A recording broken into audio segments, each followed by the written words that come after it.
ये बहुत अच्छा है, आप लोगों ने बहुत अच्छा सिस्टम कर रखा है।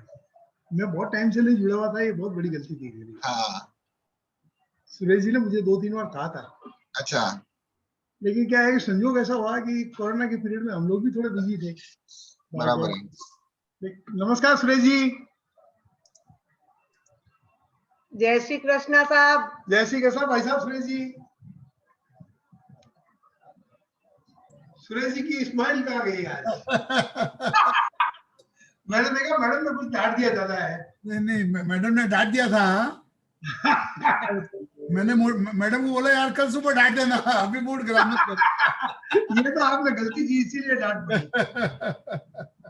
सुबह है ना, भूल जाएगी, इसके लिए आपने बोला। एक तो बात आप है तो कि जब आज वो मैडम डांटती है तो मैडम को पता नहीं होता वो क्यों डांट रही है, लेकिन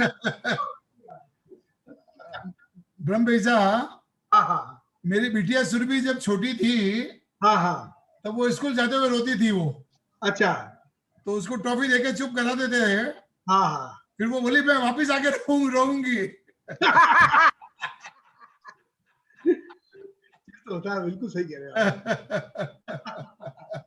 अभी मैं एक आर्टिकल पढ़ा रहा था। हाँ मुझे किसी ने कहा कि क्यों आदमी इतनी सफलता प्राप्त कर लेता है हाँ और उसके बाद में अपनों से बिछुड़ जाता है, हाँ या दुखी हो जाता है, तलाक हो जाता है। हाँ तो मैंने उसमें काफी अभी कुछ तैयार किया, काफी कुछ पूरा तो तैयार नहीं हुआ, हाँ थोड़ा सा आपको शेयर करता हूँ हाँ कि जब सफलता की स्टार्टिंग होती है, जब शुरू से बिल्कुल क्रैश से, तब आदमी को सुनने की भी क्षमता होती है, और पत्नी वगैरह या जो भी उसके साथी होते हैं बोलते हैं, वो सुनता रहता है आराम से, उसके हिसाब से अच्छे अच्छे गुण डेवलप कर लेता है।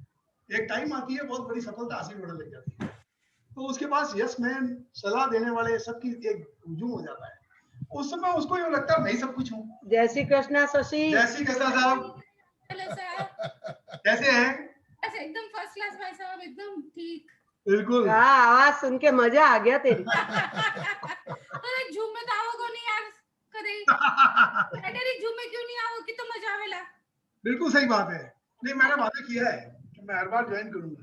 मेरे को तो पता नहीं होता, इनको बोलो। तो फ्राइडे याद करवा दीजिए। बिल्कुल। 9 बजे याद करवा दीजिए कि नहीं, झूम मैं का इसको तो प्रार्थना करूंगा, मैं याद नहीं दिलाऊंगा, प्रार्थना करूंगा। अब प्रार्थना भगवान कितनी स्वीकार करता है, ये भगवान पे है। अरे यार एक तो ये भगवान पे नहीं है, गलत फहमी मत लेना। देखो भक्त मजबूर कर देता है प्रार्थना से, कायदा ही। काम कर्म करना है। भक्त के बोलने पर भगवान। अरे आपका फेसबुक पेज क्या है यार, वो मिल ही नहीं रहा मेरे को। मैं आपको लिंक भेजूंगा इसका। नहीं क्या नाम क्या है फेसबुक पेज का आपका? ब्रह्म प्रकाश मुंद्रा है, ब्रह्म प्रकाश मुंद्रा, और मेरे पेज का नाम है हैप्पीनेस थिंकर। हैप्पीनेस थिंकर है क्या? हाँ, मैं मेरे पेज का नाम बताता हूँ, बीपी मुंद्रा हैप्पीनेस। नहीं happiness, BP Mundra happiness, happiness thinker आ गया ना। ये तो मिल गया। और हैप्पीनेस थिंकर के नाम से मेरा ग्रुप बना हुआ है। हाँ बराबर है, मिल गया। हाँ, और ग्रुप जो बना हुआ है मेरा, वो हैप्पीनेस थिंकर के नाम से है। अच्छा अच्छा, इसमें मेरे अभी बीपी मुंद्रा के अंदर करीब 5000 के आसपास हो जाते हैं, तो मुझे हर बार 20-30 काट के रखने पड़ते हैं, तो 4000 अभी 970 है। हाँ तो लिमिट है ना 5000 की। वो 5000 होने के बाद में 30-25 20-25 कई बार बहुत डिग्निटी ऐसे लोगों को जोड़ना चाहते हैं जो खुद भी वास्तव में हैप्पीनेस बिखेरते हैं, तो 20-30 को खाली रखना पड़ता है। क्या करें उसमें, एक काम करो ना यार, है BP Mundra 1, BP Mundra 2, BP Mundra 3। एक ही बीपी मुंद्रा काफी है।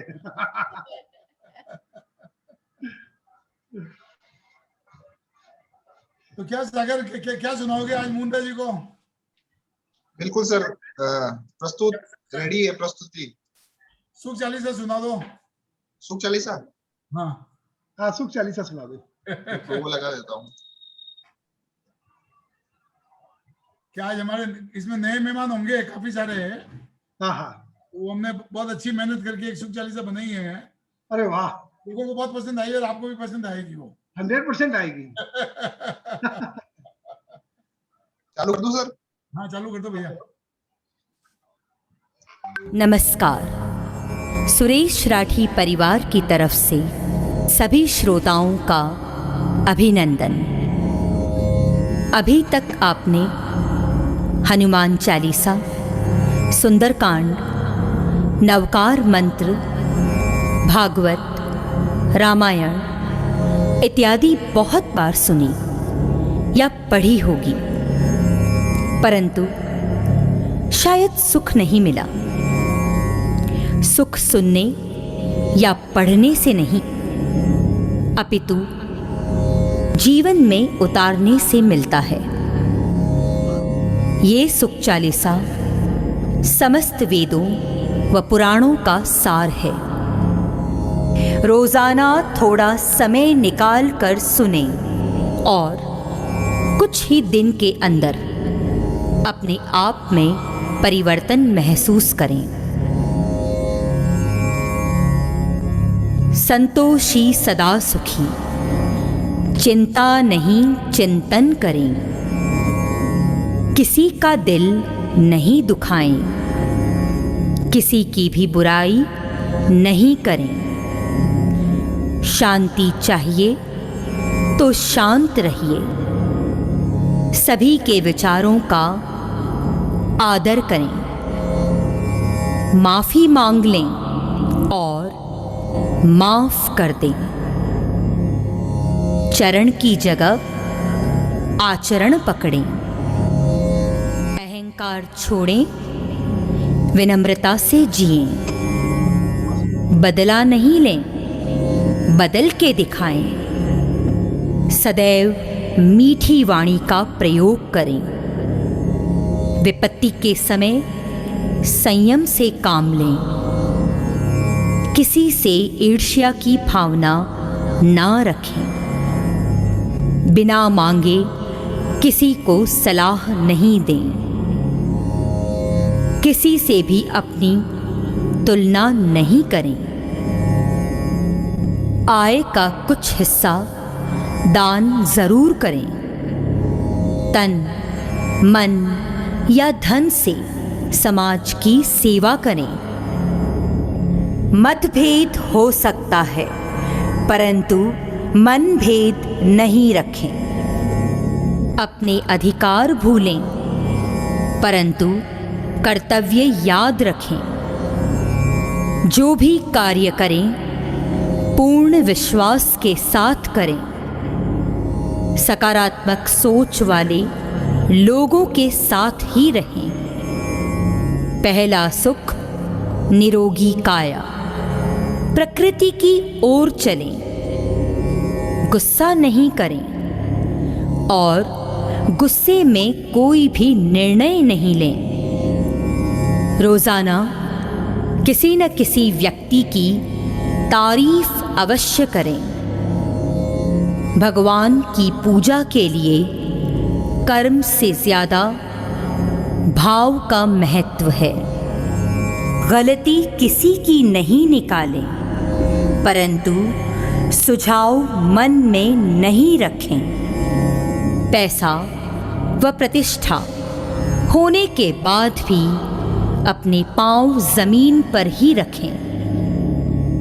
भागवत, रामायण या अन्य कोई पवित्र ग्रंथ घर में जरूर रखें। दुनिया का सबसे बड़ा रोग क्या कहेंगे लोग, इसलिए अपने मन की करें। अगर आप अपनी स्वतंत्रता चाहते हैं तो दूसरों की स्वतंत्रता में दखल न दें। छोटे बड़े का विचार त्याग कर अच्छे गुण सभी से ग्रहण करने की कोशिश करें। सोने से पहले कुछ समय निकालकर अपनी दिनचर्या का अवलोकन जरूर करें। किसी भी व्यक्ति का अवलोकन संपूर्ण रूप से होना चाहिए, एक गुण या एक अवगुण से नहीं। रोजाना कुछ समय ईश्वर, स्वयं, परिवार, स्वास्थ्य एवं समाज इन सभी को अवश्य दें। माँ बाप का दिल जीत लो, कामयाब हो जाओगे, वरना सारी दुनिया जीत कर भी हार जाओगे। आप तब तक नहीं हार सकते जब तक आप प्रयास करना नहीं छोड़ देते। अतः निरंतर प्रयत्नशील रहें। चाय, कॉफ़ी, जंक फूड, तली हुई चीज़ों का कम से कम सेवन एवं गुटखा, सिगरेट एवं नशीली वस्तुओं का सेवन नहीं करें। संसार का सबसे सुरक्षित बीमा है परमात्मा पर भरोसा। ये याद रखते हुए अच्छे कर्मों की किश्त समय से भरते रहें। स्वयं को बेहतर बनाने के लिए ज़्यादा से ज़्यादा समय दीजिए, ताकि आपके पास दूसरों की आलोचना करने के लिए समय ही न बचे।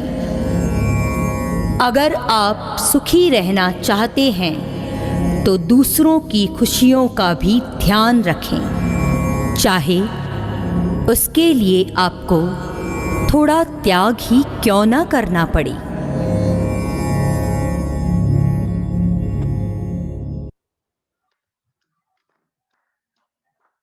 बहुत शानदार भाई साहब, बहुत मेहनत की है और अच्छी और मेहनत। बहुत मेहनत करके बहुत अच्छा बनाया है।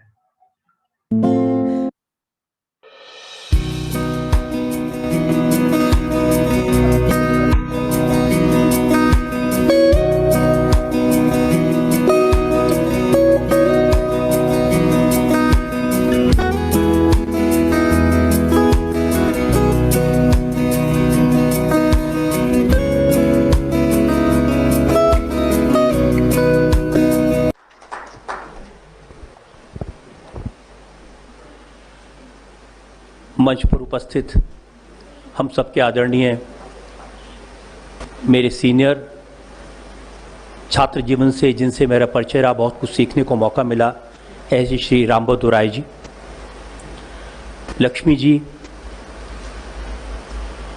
बजरंग जी, मिलिंद जी, मुरारी लाल जी और रमेश जी, और इस सभागार में उपस्थित देश और समाज की सेवा में लगे देवियों और सज्जनों, सबसे पहले तो मैं लक्ष्मी जी का बहुत आभार व्यक्त करना चाहता हूं कि उन्होंने इस पवित्र काम में सम्मिलित होने के लिए मुझे आमंत्रित किया। पिछले 1 साल से मैं किसी कार्यक्रम में शामिल नहीं हुआ, बस टीवी के स्टूडियो पर बैठ के जो कार्यक्रम करते थे वही कर पाते थे। ऐसे टीवी के शोज जिसमें ऑडियंस सम्मिलित हो, ऐसे शोज भी नहीं कर पाए, लेकिन लक्ष्मी जी का आग्रह टाल नहीं पाया, तो साल भर में ये पहला सार्वजनिक कार्यक्रम है जिसमें मैं सम्मिलित हुआ। और मैं आप सबको बहुत बधाई देना चाहता हूं, अभिनंदन करना चाहता हूं। कोरोना के इस काल में जब पूरे देश में एक निराशा का वातावरण था, विश्वास की कमी थी, लोग कहते थे कि हमारे देश में तो स्वास्थ्य सेवाएं नहीं हैं, हमारे पास डॉक्टर्स नहीं है, नर्सेज नहीं है, पीपीई किट नहीं है, कोरोना की महामारी जब हमारे देश पर आएगी तो कीड़ों मकोड़ों की तरह लोग मरेंगे, लाशें उठाने वाला कोई नहीं होगा। बहुत से लोगों ने बार बार ये बातें मुझे कही थी, लेकिन हम जानते हैं कि इस देश के संकल्प से, प्रधानमंत्री के प्रयास से, लॉकडाउन करने के कड़े निर्णय से और जिस तरह से पूरे देश में लोगों ने सहयोग किया, हम इस महामारी से देश को बचा पाए। और आज इसका जिक्र करना इसलिए जरूरी है क्योंकि आप लोगों ने गांव-गांव में जाकर वनवासी क्षेत्रों में लोगों को कोरोना से लड़ने के लिए जागृत किया। इसके लिए आप बहुत बहुत बधाई के पात्र हैं। मुझे पता चला कि 3 लाख गांवों में वनवासियों के बीच, गरीब लोगों के बीच, जिनको समझाना मुश्किल काम होता है, उनके बीच जाकर आपने जागृति की, लोगों को समझाया, इस महामारी से लड़ने का रास्ता बताया। आप लोगों ने करीब 8 लाख मास्क तैयार किए, मुफ्त में लोगों को दिए, सैनिटाइजर दिए और लोगों को आयुर्वेद का काढ़ा भी पिलाया। आपका बहुत बहुत अभिनंदन। मुझे लगता है कि ये जो लड़ाई है इस महामारी की, ये आप जैसे लोगों के सहयोग के बिना पूरी नहीं हो सकती थी। एकल अभियान के लोग जो गांव-गांव में काम करते हैं, वनवासी क्षेत्रों में काम करते हैं, ऐसी जगह जहां पर सरकार नहीं पहुंच पाती, ऐसी जगह जहां पर पत्रकार नहीं पहुंच पाता, आप लोग पहुंचे हैं। आपकी जितनी तारीफ की जाए वो कम है। हम अपने देश में हमेशा ये वातावरण देखते हैं कि हम तो कुछ कर ही नहीं सकते, यहां तो कुछ हो ही नहीं सकता, गरीबी तो दूर हो ही नहीं सकती, ये तो गांव के लोग अनपढ़ हैं, नकारा हैं, इनको कौन समझाए, इनको कुछ हो ही नहीं सकता। ये एक निराशा का वातावरण हमेशा मैं देखता हूं। ऐसे लोगों के सामने मैं आपका एक उदाहरण पेश करता हूं और लोगों से कहता हूं कि अगर एकल अभियान की तरफ देखिए,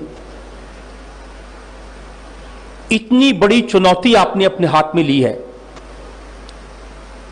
और ये कोई ऐसा काम नहीं कि एक बार कर दिया तो खत्म हो गया, ये तो निरंतर आपका प्रयास है। 1 लाख जो शिक्षक इस अभियान में जुड़े हैं वो वाकई में अभिनंदन के पात्र हैं, क्योंकि शहर के स्कूलों में अपने घरों में रहकर सुविधाओं से छात्रों को पढ़ाना मुश्किल काम है, लेकिन आप तो दूर दराज के गांवों में वनवासियों के बीच, जहां पर सुविधाएं नहीं हैं, जहां पर आराम नहीं है, वहां संघर्ष के वातावरण में लोगों को जागृत करने का काम करते हैं, पढ़ाने का काम करते हैं। ये बहुत बड़ा पुण्य का काम है। 3 लाख कार्यकर्ता जो इस अभियान से जुड़े हैं, मैं उनको भी बहुत बहुत बधाई देना चाहता हूं। मुश्किल काम है। 28 लाख स्टूडेंट्स हैं जिनके जीवन को सजाने संवारने का काम आपने हाथ में लिया है। ये फिगर बहुत बड़ी है, ये नंबर बहुत बड़ा है और इस देश के लिए ऐसी मुश्किल हालात में काम करना ये कोई छोटी बात नहीं है। और कम समय में इस चुनौती को आपने अपने हाथ में लिया। सबसे अच्छी बात कि सिर्फ किताबें नहीं पढ़ाते, सिर्फ अक्षर ज्ञान नहीं देते, सिर्फ ये नहीं बताते कि किताब में क्या लिखा है। ट्राइबल एरियाज में छात्रों के जीवन का समग्र विकास करने का काम आपने हाथ में लिया है। ये देश की बहुत बड़ी सेवा है। आज जब मैंने यहां भजन सुने, लक्ष्मी जी ने बताया कि ये सब कार्यकर्ता हैं, मैंने इनके वीडियोस देखे हैं यूट्यूब पर, कैसे छोटी छोटी जगहों पर गांव में जाकर राम नाम के भजन गाकर, नारायण नारायण के भजन गाकर लोगों के मन में भारतीय संस्कृति के प्रति, भारत की विरासत के प्रति जागरूकता पैदा करते हैं, उनको जानकारी देते हैं, ज्ञान देते हैं। ये अपने आप में अनूठा काम है। यहां हम इनके भजन सुनते हैं, यहां इनके मुंह से ओम सुनते हैं तो भगवान के सामने माथा झुक जाता है। वनवासी क्षेत्रों में, गांव के क्षेत्रों में, जहां पर ऐसे ज्ञान की बहुत आवश्यकता है, जहां पर शायद अभी शहर के ज्ञान की रोशनी पहुंच ही नहीं पाई थी, वहां पर शिक्षा के साथ साथ समग्र विकास के लिए, उन्हें सक्षम बनाने के लिए, संस्कृति और विरासत से जोड़ने के लिए ये जो कथाकार काम कर रहे हैं, ये बहुत बड़ा काम है। मैं उनका बहुत बहुत अभिनंदन करता हूं। इस श्री हरि के नाम से, सत्संग के नाम से, भजन के माध्यम से जब हम लोगों को भारत की संस्कृति का पाठ पढ़ाते हैं, जब उन्हें बताते हैं कि हमारे देश के जीवन मूल्य क्या हैं, तो इससे एक बड़ा लाभ ये होता है कि वो गांव के लोग, वो वनवासी लोग हमसे जुड़ पाते हैं।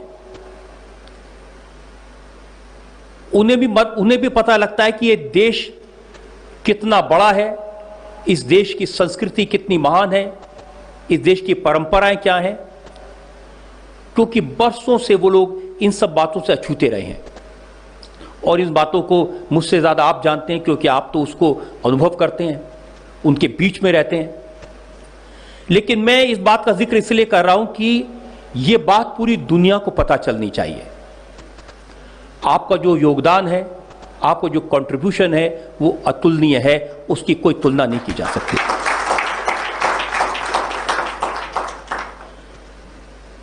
मैं अंत में 4 पंक्तियां कह के अपनी बात समाप्त करूंगा। मैं सोचता हूं कि आपकी तरफ से पूरे समाज को समर्पित हैं ये पंक्तियां किसी कवि की। मैं दिया हूं, मेरी दुश्मनी अंधेरों से है, हवाएं तो खामखा मेरे खिलाफ हैं। मैं दिया हूं, मेरी दुश्मनी तो अंधेरों से है, आप तो गांव-गांव जाकर के लोगों के घर में रोशनी पैदा करते हैं, दिया जलाते हैं। तो मेरी दुश्मनी अंधेरों से है, हवाएं तो खामखा मेरे खिलाफ हैं। हवाओं से कह दो खुद को आजमा के दिखाएं, हवाओं से कह दो खुद को आजमा के दिखाएं, दिए बहुत बुझाए हैं, एक दिया जला के दिखाएं।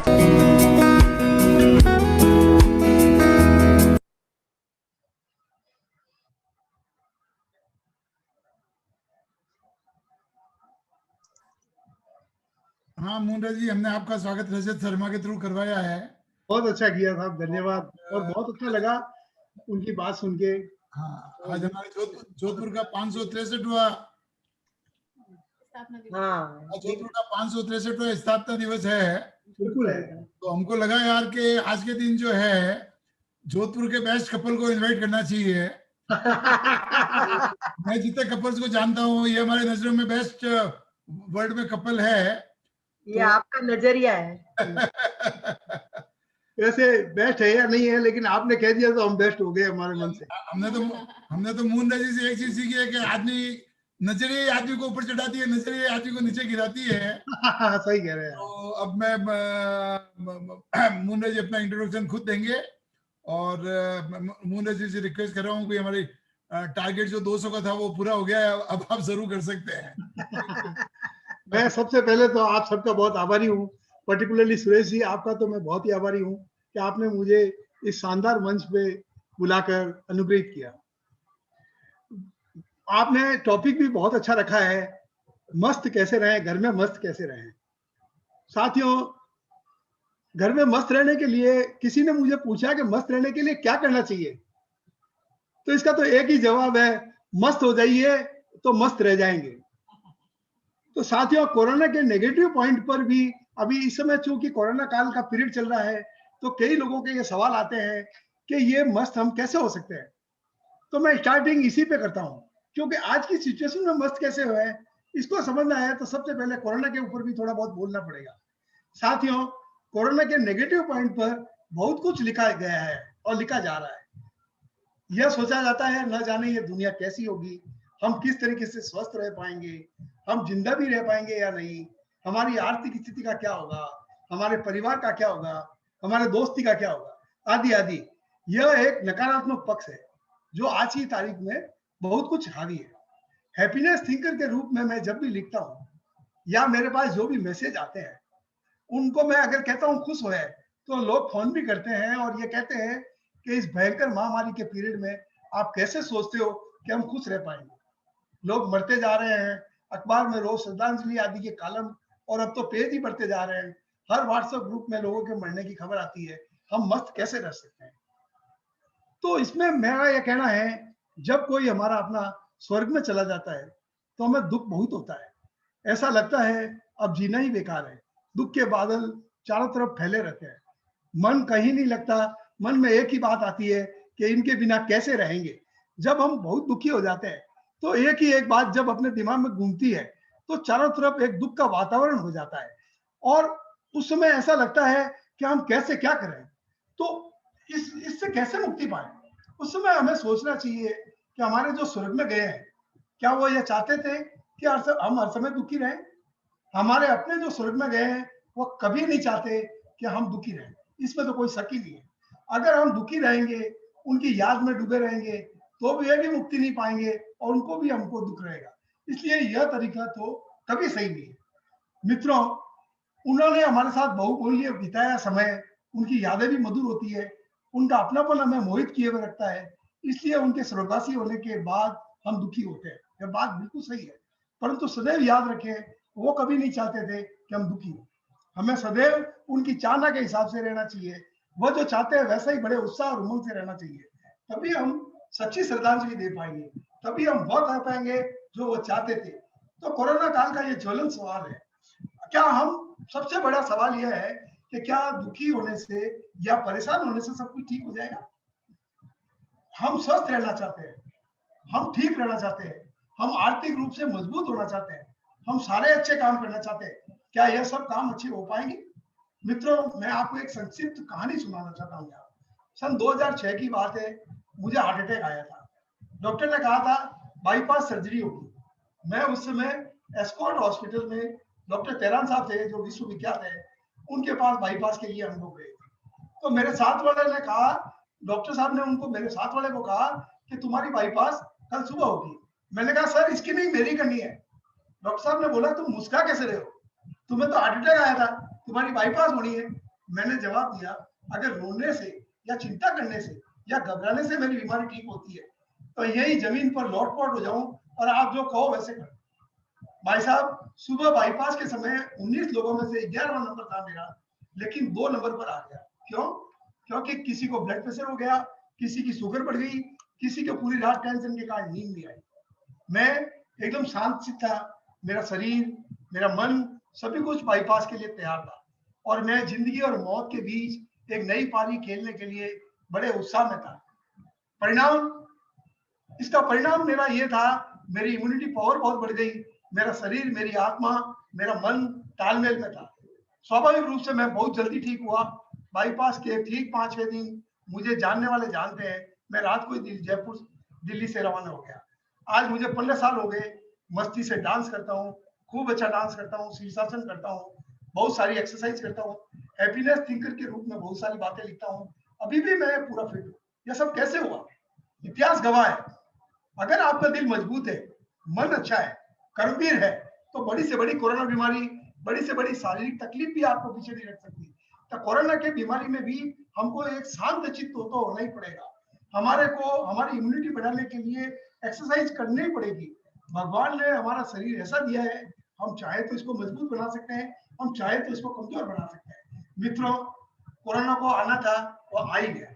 जब कोई मुसीबत आती है तो वो आ ही जाती है। अब हम लोगों को या तो उनको रोते हुए झेल लो, या मुस्कुराते हुए झेल लो, या समझदारी एवं उत्साह से उसको सीढ़ी बनाकर आगे बढ़ जाओ। भगवान राम का रासतिलक हो रहा था, लेकिन वनवास हो गया। उस वनवास में भी बहुत सारी मुसीबतें आई, जहां पर कोई राजभवन नहीं था। राक्षस, डाकू, खूंखार पशु पक्षी से लेकर मक्खी, मच्छर आदि सभी की विकराल समस्या थी और हर बार, हर रोज, हर समय खाने का इंतजाम करना था, अपनी सुरक्षा करनी थी। बड़ा विकट जीवन हो गया था। न कोई नौकर था, न कोई चौकर था। लेकिन फिर भी खुद ही उनको देखिए, सीता माता को भी रावण हट के ले गया। लेकिन हमारे मर्यादा पुरुषोत्तम राम ने मनुष्यता को यह उदाहरण पेश करते हुए, कैसी भी विकट परिस्थिति हो, हम अपनी वीरता, अपने अच्छे चरित्र, अपने कर्म पे कंट्रोल करते हुए सभी कुछ न्यायचित हासिल कर सकते हैं। हर बड़ी से बड़ी विपत्ति हमको मानव जीवन बनाने का मौका देती है। यह कोरोना तो क्या चीज है, हम चाहे तो रावण बन जाए, हम चाहे तो राम बन जाए, निर्णय तो हमको ही करना है। भगवान राम ने उस पीरियड को मान बना दिया तो वो इतिहास में अमर हो गई। महात्मा गांधी जी को ट्रेन से नीचे उतार दिया, आधी रात को तो उन्होंने मूल मंत्र समझा, भारतीय गुलाम है, सुख सुविधाएं नहीं भोग सकते, आजाद नहीं रह सकते, अपना जीवन आजादी के लिए लगा दिया, एक वकील से महान राष्ट्रपिता बन गए। हमको क्या समस्या आ रही है यह कभी महत्वपूर्ण नहीं है, हमारे को कोरोना आ रहा है या और कोई चीज आ रही है यह कभी महत्वपूर्ण नहीं है। हमके लिए तो यह सबसे बड़ा महत्व है कि हम इसको किस तरीके से संभालें। कोरोना वायरस तो आ ही गया, यह ठीक भी हो जाएगा। भारत में बड़ी तेजी से ऑक्सीजन के नए नए सोर्स बनते जा रहे हैं, हॉस्पिटल में बेड की संख्या बढ़ती जा रही है, मेडिसिन का धड़ाधड़ प्रोडक्शन हो रहा है, वैक्सीनेशन का भी प्रोडक्शन फुल स्पीड से हो रहा है, लेकिन उन सब में तो समय लगेगा। आप चाहे कितना ही कर लो, समय लगना है वो तो लगेगा ही। उस पीरियड में क्या करें? उस पीरियड में क्या हम अपने आप को सुरक्षित कर सकते हैं? क्या हम अपने घर पर रह सकते हैं? मित्रों, इस समय कोई काम ज्यादा जरूरी नहीं है, बाहर जाना उस समय ही हो जब किसी के जीवन मरण का सवाल है। डबल मास्क लगाकर, लगातार हाथ धोकर, सुरक्षा के सारे नियमों का कठोरता से पालन कर पूर्ण सुरक्षित रहे। उस समय के काम में हम क्या करें, हम मस्त कैसे रहें, उसके लिए मैं ये कहना चाहता हूँ, खूब अच्छी तरह से एक्सरसाइज करें, कम से कम 500 बार ताली इस तरीके से बजाएं, डांस करें, रस्सी कूदें, अपने आप को फिट बनाएं। जो लोग ये सोचते हैं कि मैं डांस नहीं कर सकता, मैं रस्सी नहीं कूद सकता, मैं 500 बार ताली नहीं बजा सकता, वो गलत सोचते हैं। आप शुरुआत एक से करके देखिए, आपकी फिटनेस बढ़ती जाएगी।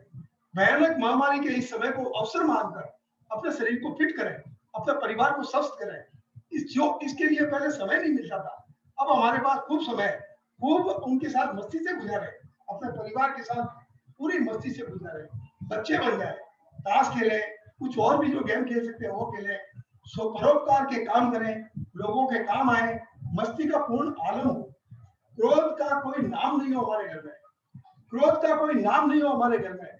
यह समय दुखी होने का तो हकीकत नहीं है, यह समय मस्ती का है, यह समय परिवार और दोस्तों के शारीरिक और मानसिक विकास का है। इस बात को बहुत अच्छी तरह से समझे। हमें लगता है आज का कोरोना वायरस का कार्यकाल का पीरियड क्या इन बातों के हिसाब से जरूर है भाई साहब, इसमें बहुत सारे प्लस पॉइंट भी है। आज के माहौल पर मैं कहता हूँ कोरोना ने क्या हाल किया, शॉपिंग का, कपड़ों का, मेकअप का, सभी का बेहाल किया है। फैमिली टूर, शादियां, दिखावा सभी से दूर किया। इंसान के पास इंसान जाने से डरने लग गया। अब यह चमक दमक किसको दिखाऊं, यह बड़ा प्रश्न खड़ा है। जीवन कैसे बचाएं, यमदूत सामने खड़ा है। क्या ऐसा है? क्या यही दुख है? नहीं, मेरे हिसाब से नहीं है। वह जो दिखावा हो रहा था, खुद को आदमी बड़ा मान रहा था, दूसरे को कीड़े मकोड़े समझ रहा था, धरती का प्रदूषण फैलाता जा रहा था, जो जी माया वैसे करता जा रहा, अब सब पर रोक लग गई है।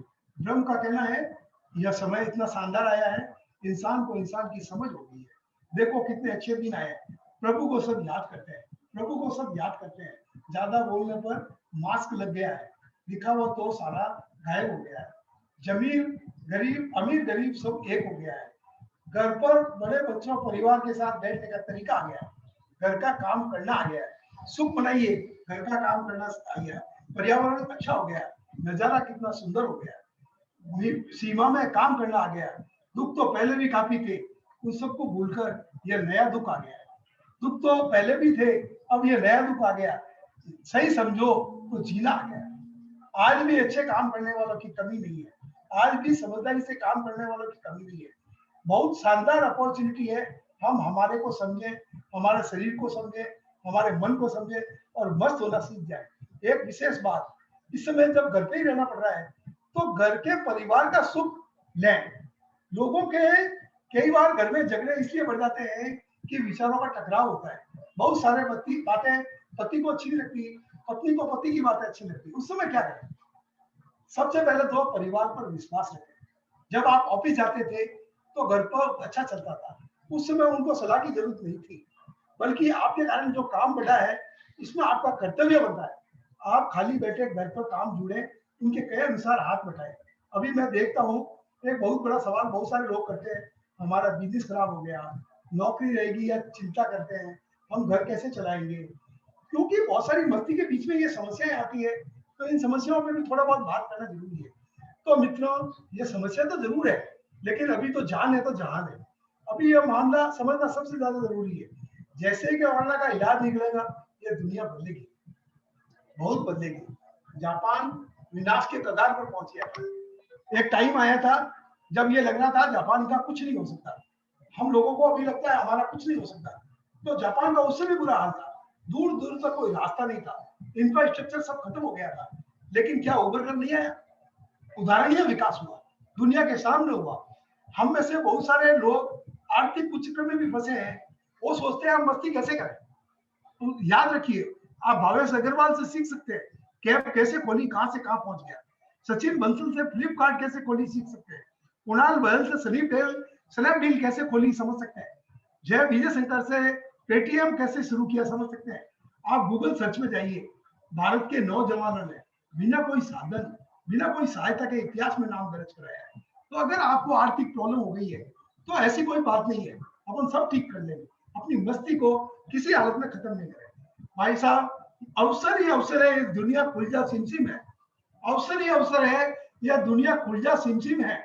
जिसको जो विचार आता है वो वैसा ही बन जाता है, जिसको जो विचार आता है वो वैसा ही बन जाता है। आप उल्लास से भरकर रहें, कुछ विशिष्ट कार्य करने के लिए मेहनत करें, सब्र रखें। इतिहास आप में से कोई रचेगा, इतिहास हम में से कोई रचेगा। कोई बनकर यहाँ पैदा नहीं हुआ कि महान वही बनेगा जो कहीं से पैदा होकर आया, हम में से कोई बनेगा। सचिन क्रिकेट खेलने से पहले बहुत गरीब थे, कपिल देव बहुत गरीब थे, हमारे मोदी जी चाय की दुकान पर थे, अब्दुल कलाम साहब ने बहुत गरीबी देखी। समाधान संसाधन होना कभी आवश्यक नहीं है, यह कभी जरूरी नहीं है कि आपके पास खूब साधन हो। उल्लास एवं जोश से भरे हुए विवेकपूर्ण माइंड होना जरूरी है। मैं आपको एक बार वापस रिपीट करता हूँ, उल्लास एवं जोश से भरा हुआ विवेकपूर्ण माइंड जरूर बहुत जरूरी है। सारे अंधकार के बादल हट जाएंगे। इस समय सबसे ज्यादा मस्ती जरूरी है। विश्वास मानिए, हम सब वापस अच्छी सफलता प्राप्त करेंगे। इस सारी समस्या ने बहुत सारे अच्छे काम भी किया है, इंसान का घमंड दूर किया है, पर्यावरण को सुधार दिया है, मानवता का परिचय दिया है। डॉक्टर, नर्स, कंपाउंडर, पुलिस कर्मी आदि सभी को एक मानव के रूप में प्रस्तुत किया। यह दुनिया बहुत सुंदर है, हमारी सभी समस्याएं ठीक होगी। हमें भगवान पर और खुद पर भरोसा करना चाहिए। विश्वास मानिए, हम सबका भविष्य बहुत सुंदर है। आज के दिन की अगर आपने मस्ती खोई तो आज की मस्ती तो खत्म ही होगी। इसलिए ये सोचिए मत कि हमारा क्या होगा, ये सोचिए कि क्या हम आज के पीरियड को मस्ती से गुजार सकते हैं, क्या हम घर के काम कर सकते हैं, क्या हम ऑनलाइन का काम सीख सकते हैं, क्या हम सेवा कर सकते हैं, क्या हम जिस आदमी को हमसे भी ज्यादा जरूरत है उसकी सेवा में जुड़ सकते हैं। मित्रों, कोरोना वास काल के पहले समय किसी को नहीं था, सब अपने अपने काम में सुबह से लेकर शाम तक बिजी थे, धन कमाने में, अपनी पावर जमाने में, पॉलिटिक्स करने में, सब जगह बिजी थे। और आज जो सेवा कार्य कर रहे हैं उसके अलावा सब कुछ घर पर बैठे हैं। लगता है ये क्या हो गया, दुनिया कैसे चलेगी, क्या केवल दुख के दिन हो गए? बहुत लोग इसको खराब मान रहे हैं, तो मेरा निवेदन है यह भी देखें कि आपको इस प्रकार काउंट करना चाहिए। गंगा, जमुना, सरस्वती सारी नदियां एकदम साफ, अरबों रुपए के बजट की जरूरत नहीं। वातावरण एकदम बढ़िया साफ, पॉल्यूशन ना के बराबर, बलात्कार एवं महिला उत्पीड़न ना के बराबर, अश्लीलता दिखावा ना के बराबर, प्रभु के प्रति आस्था शानदार, पापी मानवता के दुश्मन एकदम सामने और समझ आने योग्य, शादियां एकदम सरल, नहीं के बराबर खर्चे बिल्कुल नहीं, मानवता के बहुत सारे उदाहरण सामने आके, एसी के बिना रहना सीख गए, एक्सीडेंट एवं उनसे मौतें बिल्कुल नहीं, और भी हजारों उदाहरण अच्छाइयों के हैं। मनुष्य को भी समझ आ गया वैसा सब कुछ नहीं है, अपराध बहुत कम है। और आप मानकर चलिए इस पीरियड में बहुत सारे लोगों ने यह प्रूव कर दिया कि सेवा ही मानवता है। सेवा के काम में आप लोग भी जुड़िए, उसमें भी मस्ती कीजिए। निश्चित ही बहुत कुछ बदलेगा, निश्चित ही बहुत कुछ बदलेगा, लेकिन जो होगा वह निसंदेह बहुत अच्छा होगा, जो होगा वह निसंदेह बहुत अच्छा होगा। दुनिया इस बीमारी से, कोरोना से बहुत कुछ सीख लेगी। मानवता बहुत अच्छी तरह से मुस्कुराएगी, मानवता बहुत अच्छी तरह से मुस्कुराएगी। मेरी एक कविता, आज की फिटनेस कैसे बढ़ाए, मस्ती कैसे रहे। कसरत करो, शरीर को मजबूत करो, कसरत करो, शरीर को मजबूत करो, डांस करो, रोमांटिक रहो, श्वास को सुगंधित रखो। अपनी श्वास, ये श्वास उस समय सुगंधित होगी।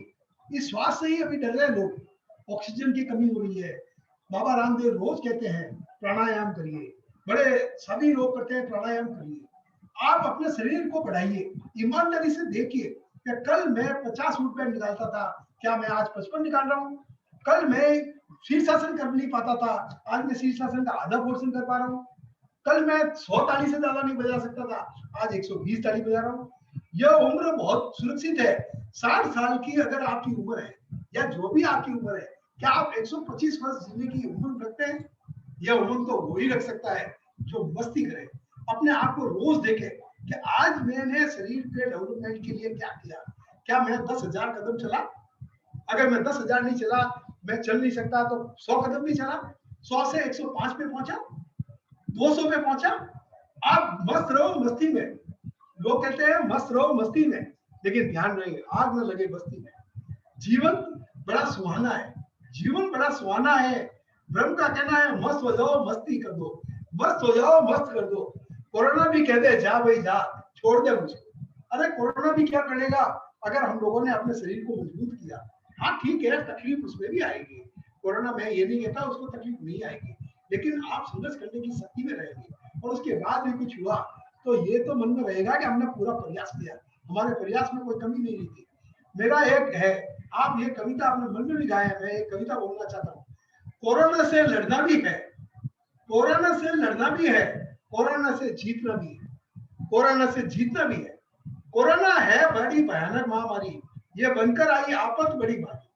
जितनी भी महामारियां आई है, जितनी भी महामारियां आई है, उन पलों में लगा है मानो दुनिया समाप्त हो जाएगी। लेकिन ये दोहराइए आप, उस महामारी के जाने के बाद दुनिया और हसीन हुई है, दुनिया और हसीन हुई है, कायनात और ज्यादा सुंदर हुई है। मनुष्य को भी समझ आ गया वो भगवान नहीं है, मनुष्य को भी समझ आ गया उसकी भी सीमाएं है, प्रकृति का भी दोहन रुका है, वातावरण का पॉल्यूशन भी रुका है। समझदार लोग इनसे भी बचे हैं, समझदार लोग इनसे भी बचे हैं। कौन बचा है? जो समझदार है, जो कोरोना वैक्सीन का पूरा ध्यान रखता है और मस्ती भी करता है बचना हम सबको इससे, है बचना हम सबको इससे। संयम रखकर और संकल्प से, संयम रखकर और संकल्प से हम वादा करते हैं, हम वादा करते हैं, हम वादा करते हैं, हम लॉकबंदी का पालन सख्ती से करेंगे, जिंदा रह पाएंगे हम खुशी से, बढ़ाएंगे हमारी इम्यूनिटी को, बढ़ाएंगे हमारी इम्यूनिटी को संयम, संकल्प और योगा से। पूरे समय के इस दौर में, बुरे समय के इस दौर में काम आएंगे हम दुनिया के। एक बार मन में बोलिएगा सब लोग, बुरे समय के इस दौर में काम आएंगे हम इस दुनिया के। तन मन धन से सहयोग करेंगे, हम जितना कर सके सेवा के लिए लोगों को प्रोत्साहित करेंगे, घर घर पे काम करेंगे, ऑनलाइन का काम भी सीखेंगे। अगर हम सब ने यह किया तो जिस दिन कोरोना मुक्त होगी उस दिन हम जिंदा और स्वस्थ होंगे। जोर से हाथ उठा के सब बोलिए भाई साहब, उस दिन हम भी जिंदा और स्वस्थ होंगे, उस दिन हम जिंदा और स्वस्थ होंगे। ब्रह्म का कहना है प्रभु जितनी ताकत हमारी, ब्रह्म का कहना है प्रभु जितनी ताकत हमारी इस दुनिया के जश्न मनाने को, इस दुनिया के जश्न मनाने को हम रहेंगे जिंदा और स्वस्थ, रखेंगे सभी को। हे प्रभु हमें इतनी शक्ति और समझ देना, हे प्रभु हमें इतनी शक्ति और समझ देना, हम कर सके शक्ति से पालन इसका। कोरोना वायरस के लिए मैंने गाया, कोरोना वायरस के ऊपर मेरी एक कविता है।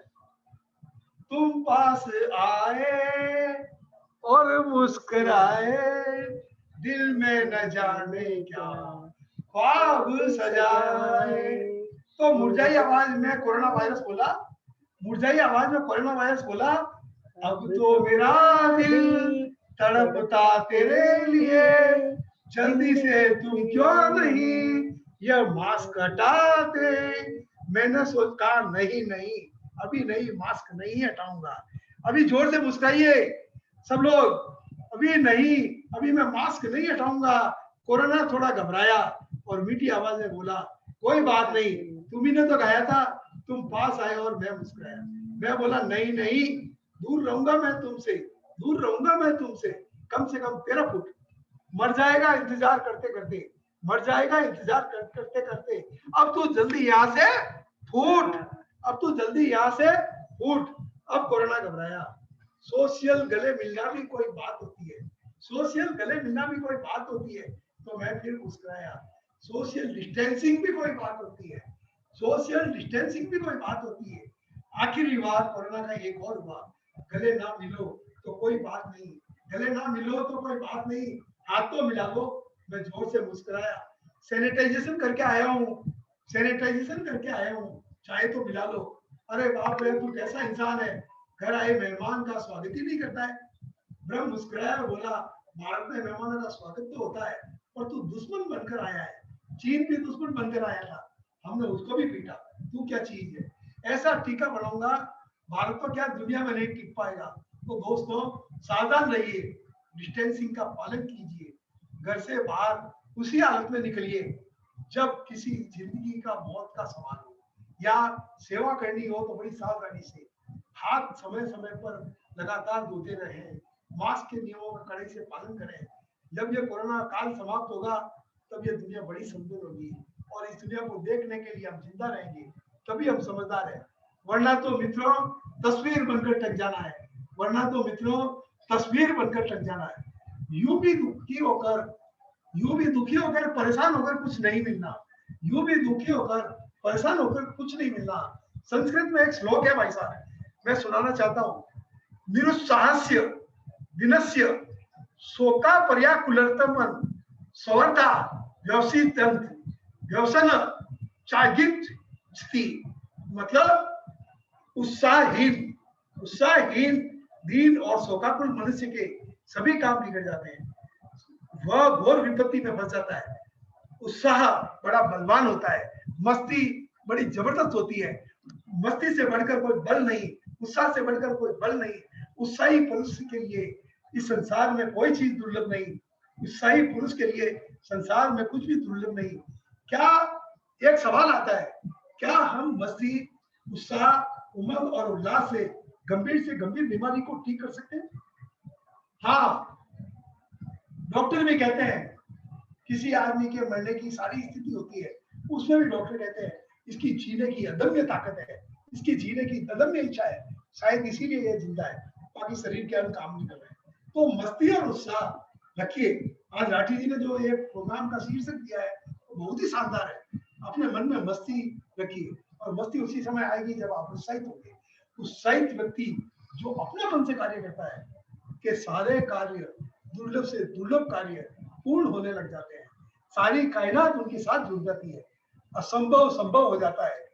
हाँ, नमक के बराबर बहुत ही समझदारी भरा क्रोध भी होना चाहिए, क्रोध भी होना चाहिए, समझदारी से भरा हो। सभी के लिए बड़े सकारात्मक लेकिन समझदार भरी सतर्कता भी उतनी चाहिए। गीता का एक श्लोक यहाँ बड़े काम का है। गीता ने एक बात, बहुत बड़ी बात कही है, सब कुछ जान लो, सब कुछ जान लो, फिर ऐसे छोड़ दो जैसे कुछ नहीं जाना। आप अपने काम के सुख दुख तनाव आदि सभी जान लो, आप अपनी समस्याएं सारी जान लो और उसमें से क्या अच्छा हो सकता है क्या बुरा हो सकता है समझ लो, फिर अपनी उत्कर्षता से कार्य करो, अच्छे व्यवहार के साथ शीतलता से काम करो। ऑफिस के काम को जब करो तब ऑफिस में पूरे लगन से करो, फिर ऐसे छोड़ दो जैसे कुछ नहीं जाना। आप तभी तनाव नहीं वहीं छोड़ आएंगे और घर जब आएंगे एक अच्छे पति या पत्नी के रूप में या बड़े बच्चों के साथ एक अच्छा व्यवहार कर पाएंगे। अक्सर करके आप अपने दिल पर हाथ रख के देखिए, क्या आपको आपकी पत्नी के शौक मालूम है? क्या आपको अपनी पत्नी का जो कलर पसंद है वो मालूम है? क्या आपकी मदर या mother in law, father in law या आपका बच्चे या आपके भाई, इन लोगों के आपको मालूम है कि उनको क्या पसंद है? क्या हम इतने अपनापन से उनसे जुड़े हुए हैं? ये नहीं है, क्योंकि पहले हम यही काम करते रहते थे, बिजनेस बिजनेस बिजनेस। आज ये पीरियड आया है, इस पीरियड में मस्ती कीजिए, इन सब चीजों का जवाब दीजिए और सोचिए। लेकिन अगर आपने क्रोध किया बच्चों के साथ, जब आप अभी आपको घर में रहना पड़ रहा है तो घर में किस तरीके से रहें? अगर आपने बच्चों पे क्रोध किया या ज्यादा ज्ञान देने की कोशिश करी तो वो लोग आपसे दूर हो जाएंगे। इसलिए आप अच्छे मित्र के रूप में मुस्कुराते हुए ही उनसे बात करें सदैव। जैसे एक आपको मालूम है, एक सुगंध भी एक सीमा के बाद में खराब लगने लग जाती है और आपको सहन करना मुश्किल हो जाता है, सांस लेना तक मुश्किल हो जाता है। इसलिए आप बहुत अच्छी बातें भी बहुत देर तक करने की कोशिश नहीं करें। अपने ज्ञान को, अपने अनुभव को एक सीमित मात्रा में बोलना सीखें और बहुत कम समय बोले। याद रहे, आपके बच्चे या आपकी पत्नी या आपके घर वाले, आपके भाई बहन कुछ अगर गलती भी करते हैं, कुछ अगर बेवकूफी का काम भी करें या कुछ गलत करें, तो ज्यादा ज्ञान देने की जरूरत नहीं है। कोई बखेड़ा मत खड़ा करे, उनकी आलोचना या गुस्सा नहीं करें, उनको समय दें। उनकी समझ और आपकी समझ में अंतर है, ये समझने की कोशिश कीजिए। वो आपके रोबोट या खिलौना नहीं है जिनको आप अपनी मर्जी से चलाते रहेंगे। उनका भी अपना एक दिमाग है।